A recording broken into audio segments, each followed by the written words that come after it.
So clearly, this is a private museum, yeah? Right, that's correct. And so who's the owner or benefactor? The owner is Rick Salisbury. He owns this museum here. He bought this building, put in all of his bikes here, and then he added this cafe in 2014. Okay. 2016, he opened Strap Tank just across the street. And what is that? So that's a brewery. Oh, okay. So there's got food, alcohol. They brew everything in house, which is awesome. Okay. And then he built the containers in 2018 to 2020. Right. In there, just across the street, there's a Mexican restaurant. Oh, cool tattoo. New, huh? Just got it 3 days ago. Nice. I like it. Movie theater in there. Seats maybe 30 people. It's got a little speakeasy. It's called 1750. You walk in, you go through this little bookcase that you pull, yeah. and then it's hidden. It's super cool in there. They serve alcohol. The top floor is where that Mexican restaurant is. That one's Mi Buena Vida. Okay. And then there on the bottom floor, there's a little paint studio for kids, just kind of bringing a whole bunch of audiences. Right.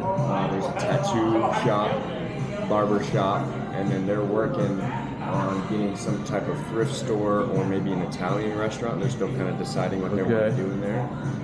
But all the bikes in here are all owned by Rick Salisbury. They're in like a loan to the museum, so they're not going to go anywhere once he passes away. He's my grandpa. Oh, okay. So I wish I could have some of the bikes that he has in there, but they're all locked into this museum. So it looks like he's been collecting for a long time. And is he, what do you call it, a native of Spanish Fork? Springville. Springville, yes. okay. Yeah, so he grew up in Springville. He's been here his whole life, and he's 68, I would say. 68, maybe 67. By the way, the reason I smile is that I'm 67. And so, obviously, he must have done something that gave him the financial wherewithal to acquire all these motorcycles. Yeah. What has he done? So he started as a brick mason when he was in his 20s, and then he started Salisbury Homes. So that he owns that. What is Salisbury Homes? Salisbury owns it. He builds homes. So he's a real estate investor. Like he builds properties all over. Okay, so he's a developer. Yeah, he's a developer. Okay. So he has some all the way from, I want to say, here in Springville, maybe a little bit more up north, all the way down to St. George.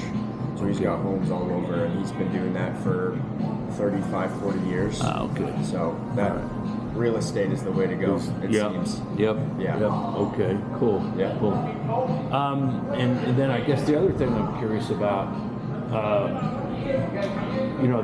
there looks like there's. By the way, I'm on a 4-month ride. Right. This is probably the 4th motorcycle museum that I've visited. In fact, a one that you might recognize is I went to the one in Milwaukee for Harley Davidson, and they have everything from the very first one that they made in 1903 or something like that. And so I wonder, did he actually acquire all of these here in Utah, or how far and wide has he gone? So he has somebody, don't know his name, but he actually had a guy search for bikes for him. Okay. The main one that we have upstairs is the 1908 Strap Tank. That's one of the 7 that were created.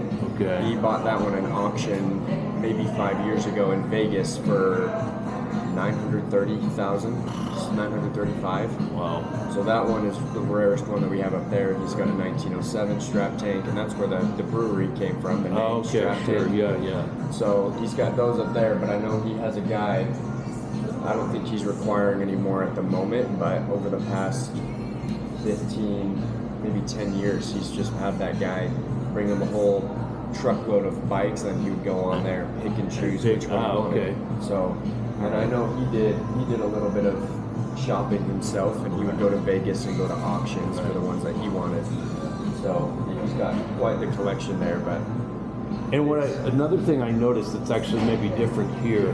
About, like, for instance, in comparison to the Harley Davidson one in Milwaukee, everything they got is like new. I mean, not new, but like their 1906 one, it's one that never saw a mile, right? And so each of these ones that they have are like in mint my condition. gosh, yeah. And I notice here there are a lot of bikes that seem to have been maybe in somebody's barn for Used and abused, for sure. and then they just depart him. So does he go through any restoration process, I or do know he just takes them as is? On some, most of them he does restore. A lot of them he likes keeping that vintage look. How he gets them, how he keeps Right. them. But I know he used to own this motorcycle shop. Yeah, I noticed behind. there's a shop back here. So that's Black Ball Power Sports. He has someone renting out that area, just a well-known mechanic Okay. shop for bikes, UTVs, four-wheelers, all those things. But maybe 8 years ago, instead of Black Ball, it was just Legends motorcycles, and he would repair all the bikes that he could in there. And then he's got another back shop where he's now souping up a bunch of old cafe cars, milk trucks, putting Corvette engines in them. Right. So he's doing something for sure. But that shop was definitely like a little restoration for a lot of the bikes that he has. Okay. All right, cool. Yeah, Well, that's very cool. it's really cool. All right, listen, For I sure. appreciate taking time. Absolutely. I'm Will. Will, I'm Elon. Very nice. Elim, nice to meet you. Yeah. All right, thank you, man. You're very welcome. I think